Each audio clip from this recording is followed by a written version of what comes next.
Thanks for downloading Pave the Way Podcast. On this show, your host, Greg Helbeck, interviews the top minds in real estate, business, and personal development to help you crack the code so you can grow your business and, more importantly, grow your life. Get ready for another game-changing episode.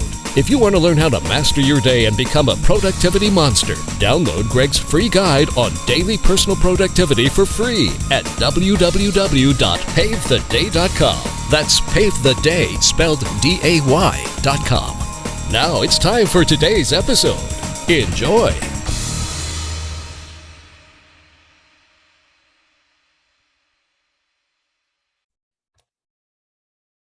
All right, everyone, welcome back to the show. I got a special guest today. This is really my honor to interview the author of one of my all-time favorite books, Brian Moran, from the 12-Week Year. Brian, it is so awesome to have you on today's show. I am looking forward to this for a while.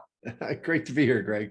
Yeah. So if people aren't familiar with you, you wrote a book called The 12-Week Year, and I'll tell you what, someone told me about this book maybe 3 years ago, and I was in like a Facebook group, like, oh, you got to check this 12-Week Year book out. And I'm like, yeah, all right, let me check it out. I've read the book probably 10 times. I'm not kidding. 10 times, listened to it on Audible. That's 9 times more than me, Greg. I'm serious though. I'm not kidding. And that book has really impacted me, and it's impacted how I run my days, how I set my goals, how I measure my objectives. So we'll get all into that on today's interview. But before we do that, how did you kind of get into this? Because you wrote a phenomenal best-selling book. What did you do before this? Because I mean, your book has really impacted a lot of people. Yeah, appreciate that. I started out in corporate America. I was with UPS, paying my way through college, and they promoted me. Then I moved to California, got in with PepsiCo, joined a consulting firm. One of those clients offered me a position as vice president.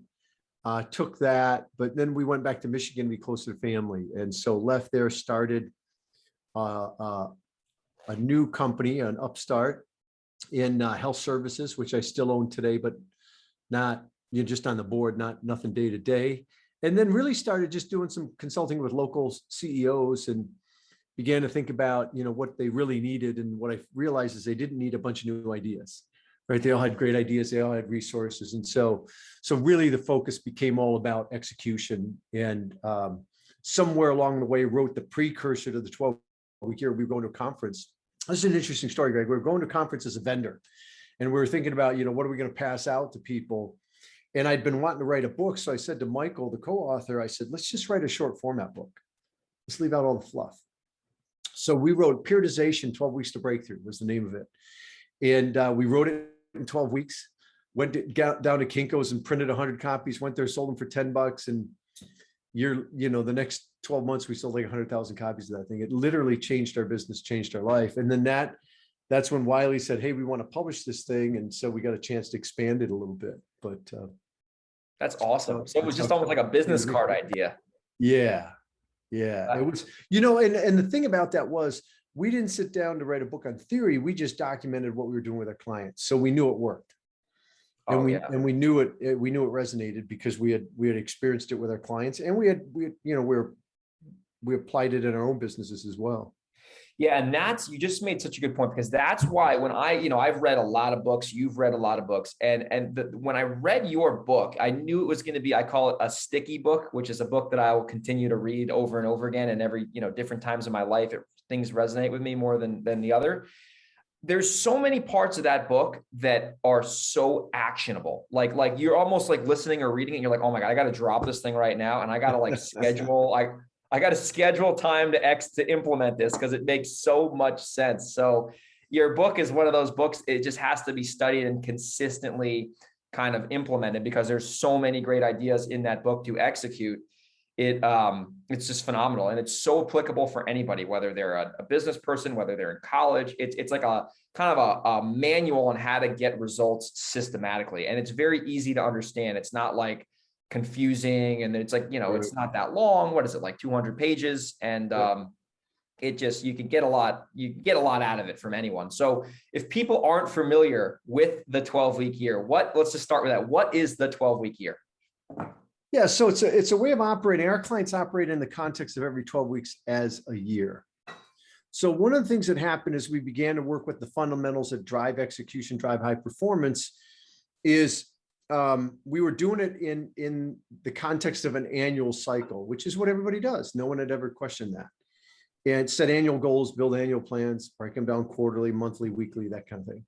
Yeah. And it was working and we were getting good results, but we really felt like we weren't getting what our clients were capable of. And we realized that it was that annual environment, that 12 months is too long. It's just so easy to put things off for a good portion of the year and then scramble at the end of the year. And even if you hit the goal, what you don't realize is you left all this capacity on the table earlier in the year that you can never recoup.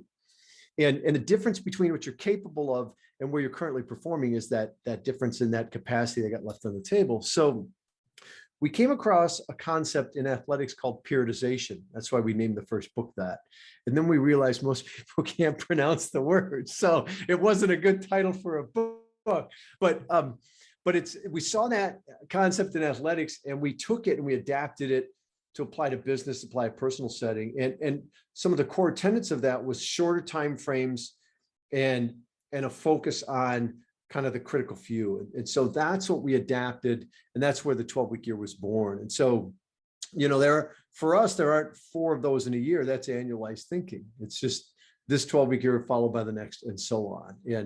And so the more you embrace that in your thinking, the bigger impact it has in your actions, the bigger impact it has on your results. And we have literally tens of thousands of clients that have accomplished more in 12 weeks than they used to in 12 months. And it's not from working harder or longer. It's just working different.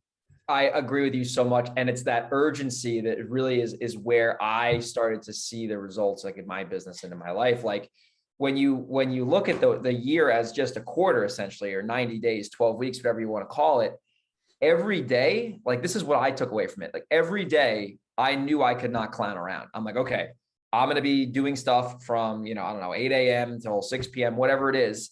Every day matters. Like you said, every hour matters. Because if you fall behind today, like you were saying earlier, right. It's not going to not matter because everything matters because we're only operating from a 12-week perspective. We don't have all of this time in, if you're starting in January, oh yeah, November, December, I'll catch up. It's like, no, that seems like eons in the 12-week year language, when you're that's talking 4 years away, calendar year, that's 4 years away. Yeah. Now, as you say that may sound stressful to folks, but the reality is, we're not taking everything you do in 12 months and trying to cram it into 12 weeks, right? The person 10 times as successful as you isn't working 10 times as long or hard, but they're working different. And so that's really the key. It's focusing on a few things that are really going to move the needle and being more consistent with them. That's why we get to that mindset of, it's not quarterly because quarterly is part of a bigger whole. It is the year, and just being more effective, winning the week. And you do that enough and you win the 12-week year, and you do that enough and you're living an amazing life. I 100% agree with you. And the thing I love about the 12-week year too, is that it's like a recipe to build serious momentum, because if you're executing the way you need to be executing on a daily, weekly basis, you look back in 12 weeks and you go, oh my gosh, it's April right now. I set this goal in January. I already hit the goal and we're only, 1 quarter into the calendar year. What can I do the next 3 years, AKA the next, quarters? It's mind blowing what you can do. So I feel like once someone adapts that mindset, they can never go back. And especially the biggest thing is the urgency factor. Like I know some people in this business, and our audience is mostly real estate people, and they don't come, into this business with, a lot of experience. Maybe they're young, they get started. And the concept of urgency is difficult for them to understand. And when you start executing the 12-week year on how you try to achieve your goals, you have to do things with urgency because, you have that window, which allows you, it's like that, what is that? Parkinson's law. You're going to get done whatever time you allot to it. So it's real powerful. So another big thing in your book, I've read the book so many times, like, this could be 4 hours, but I definitely want to respect your time.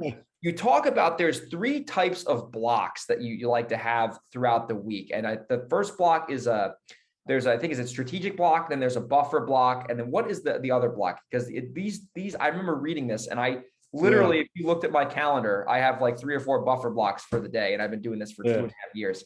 So it's really impactful. Yeah. So you're talking about the performance time, which is a time blocking system. Yes. And there's some other pieces you need to have in place to use your time effectively. But assuming you have those in place, the 3 blocks you're referring to are a strategic block, which is that block of time of working on your business, carving out time, getting rid of all the distractions, all the interruptions where you can mentally really bring your best, and then working on things that probably aren't going to move the needle today, but they're investing for the future, right? And if you don't carve out time for them, they never get done. So it's not the stuff that's in your email. It's not on your voicemail. It's not on social media, right? It's the stuff that really is driving results down the line. So that's the strategic block, the stuff that if you don't carve out time for it, it doesn't get done. Like planning your business, like figuring out the next marketing thing to eventually execute, like thinking about that, planning it out on paper, something like you said, it's like you could do it at 6 a.m. when you don't need to be on the phone, but it feels like if you don't do it, it doesn't seem like anything's really going to happen. But that is really the thing that's going to move the needle eventually. I mean, for your guys, if they're real estate investors, it might be carving out time as part of their strategic block to really understand the markets that they're in. And what's available and what's, what are the parameters of what you're looking for and what you're willing to pay and that kind of stuff. Yeah. I love that.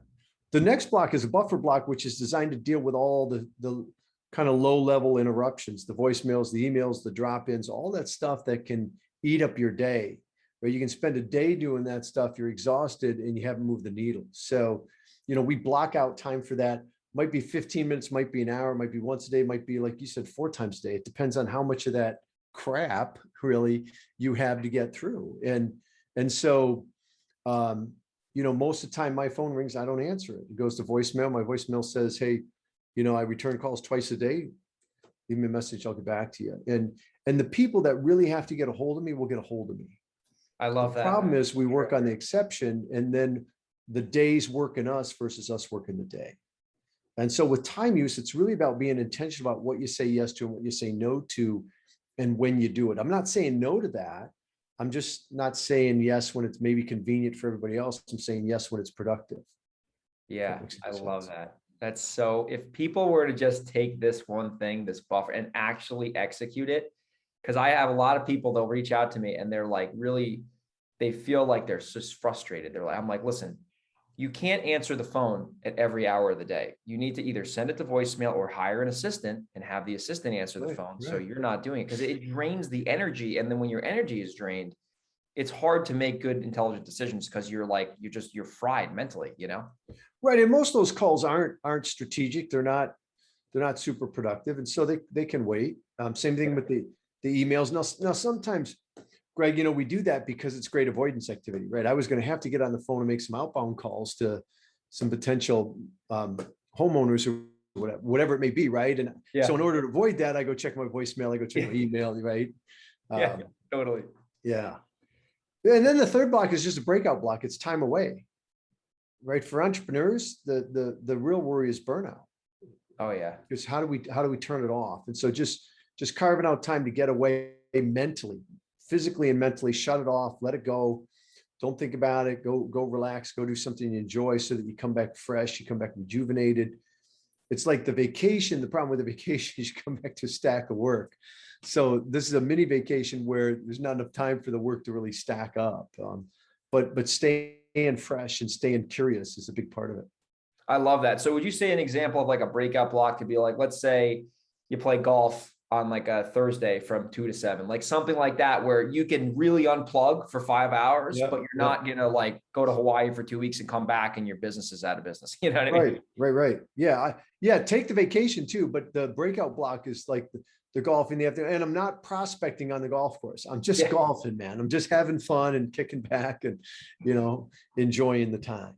Absolutely. No, I love that. And that was a part of your book that really resonated with me, is those like breaking my time up to those blocks where like I don't have to like feel like if I'm doing emails, like I'm strategically spending time doing emails. And the thing I've noticed too after reading your book is like when you have this urgency on the 12-week year system, every time I look at my Evernote to see which calls I have to make for the day, I will literally think now, if I make this call, what is going to happen? Like, what's the objective of this call? And if the objective of this call is not moving the needle towards my 12-week goals, I don't make the call, right? Or I'll make the call, I'll put it into like another folder where it's like not that important, like maybe it's like financing a rental that I have that I don't need to do. But if I look at a call, it's like, call this attorney because we're closing next week and he needs this information.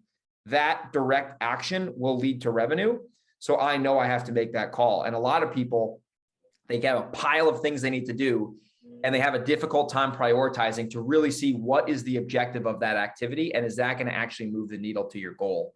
And that's why, like, reading your book, it really helped me kind of compartmentalize how to spend my time effectively and not get caught up in the weeds. You know what I mean? It's a key point you make, though. Different activities have different value, and understanding the value of the activity that you're going to engage in, as opposed to just taking the day as it comes. Because if you take the day as it comes, you're going to run out of day before you get to the really meaningful stuff. Absolutely. And that's the thing I've noticed from like, really, I know I keep saying it, but like taking your book to heart and actually implementing it. And like, cause a lot of people can read a book and think, oh, it's great, I've got so many ideas. But I'm like, I remember reading this book, listening to it, listening to it. And now I'm like, okay, I know how this works, and starting to execute this. And it was like a game changer. And now I tell my friends about it, and they're like reading it, and everyone's like, oh my gosh, this is the best thing ever. And then I heard you on Bigger Pockets, and I'm like, oh my gosh, he got on Bigger Pockets. Like, this is like, you know, there's going to be like millions of people listening to this and hearing your material, which is so impactful. So as we start to, you know, wrap the show up, I want to respect your time. I know you're a busy guy. So when it comes to high achievers, right? Like you've worked with a lot of high achievers. You've seen people in different industries, you know, all over the globe, I bet at this point, achieve. What are two or three habits that you see all high achievers have that I guess low achievers lack? And then maybe we can share that with the audience so they can take something away that really separates the best from the rest. Yeah, I think there's a couple things. One is they're always connected to the bigger why, right? Which for us is the vision work. What do you want your future to be like? What are you living into that? How do you connect your daily actions to that future? Where people that don't perform as well, they don't make that connection. Right. In the moment when it's time to do the stuff that may be uncomfortable or may be difficult, they don't connect to that vision. So it's much easier for them not to do it. Right. So high performers some of them, they come by that naturally. Some of them are just real intentional about having to make sure that I see how the actions that I take in my plan daily lead me to live the life I want to live. The other thing I think with most high performers is they recognize that anything worthwhile in life takes effort. And so they're not afraid of doing the heavy lifting. Because if you're going to create a different result, you're going to have to do things you haven't done before. There's going to be stuff that's uncomfortable, and there's uncertainty around that. And if we shy away from that, then the success comes very slowly, if it comes at all. And so it's really about leaning into that discomfort, being willing to do the stuff that you said you needed to do to get there, recognizing that you don't control the outcomes, you control the actions. So being great in the moment is really about doing the stuff I know I need to do to create the future I want to create. And then keeping that connected is really key to that. Because, I mean, you sacrifice to be great, but I don't think you sacrifice family and values and integrity. You sacrifice your comfort, though. And so to me, that's the big enemy of greatness, is we're internally wired for comfort. All of us are. And so we seek that. We like that. But if you understand that, then you can intentionally make the choice to lean into the things that are uncomfortable, and not for the sake of discomfort, but because those are the things you have to do to get to the results you want in life. Yeah, I love it. You're not torturing yourself on purpose. You just know that you have to do what it takes to win, and you got to decide, is it your comfort or is it your goals? And you can't have both. And I love that point you made in the book. I actually forgot to bring that up, but that's so true. And especially with people who I've found listen to the show, if they're new and they've never had an entrepreneurial venture like real estate, for example, or any business, they're not used to that. So like in the beginning, it's even more difficult because they've never even done this. So they're like out of their comfort zone. They're like, oh my gosh. And there's nobody pushing them. Yeah, right? There's nobody looking over your shoulder and going, hey, did you get that done? Did you not get that done? When you're a solopreneur, especially, right? It's all on you. And it's really easy then to not do it because nobody knows. No one knows. And nobody cares, to be honest with you. That's the other part. That is so true. It's so true. I've noticed too, that like, as I've progressed, I haven't been around for 20 years, but I've been doing this full time for 6 years. It's the only thing I've ever known since I got out of college. And I've noticed that getting out of your comfort zone never becomes easier. You just get used to it. So it's like, there's a quote I love. It's like the next level, there's another devil. So like, I remember like back in 2016, when I started, getting out of my comfort zone was like making an offer on a property. Now getting out of my comfort zone is taking out a loan for $400,000 to go buy that building, and it's like, it's the same thing. It never gets easier. You just get used to it. And then you have different problems. And, it's always going to be there. No matter what level you're at, you're still going to have these problems. If you're growing and you're accomplishing great things, it's always there. And so it's recognizing, to me, that's personal leadership, right? Being comfortable with being uncomfortable, because that's how you create the life you want to live.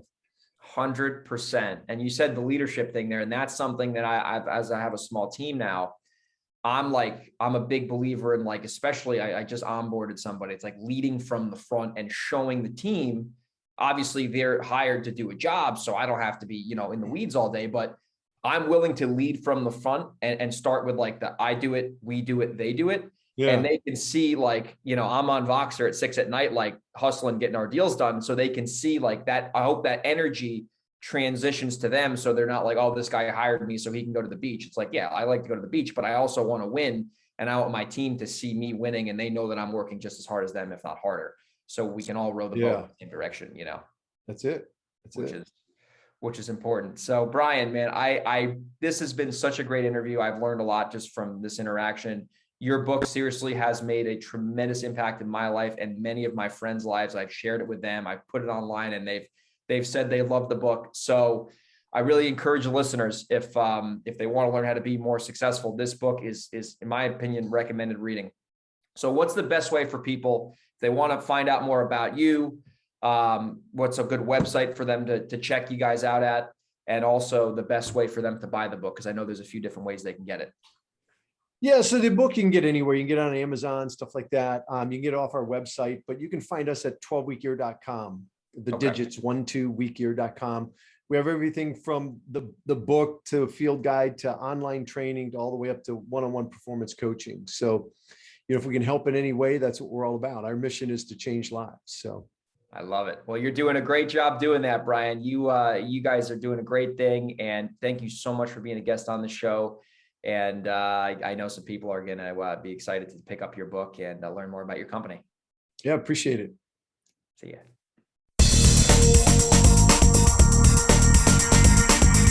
Thanks for listening to another episode of Pave the Way Podcast. We hope you got value from today's episode. Make sure you download Greg's free guide on daily personal productivity for free at www.pavetheday.com. That's Pave the Day, spelled DAY.com. If you have any questions or want to reach out, head over to www.pavethewaypodcast.com. We'll see you on the next episode.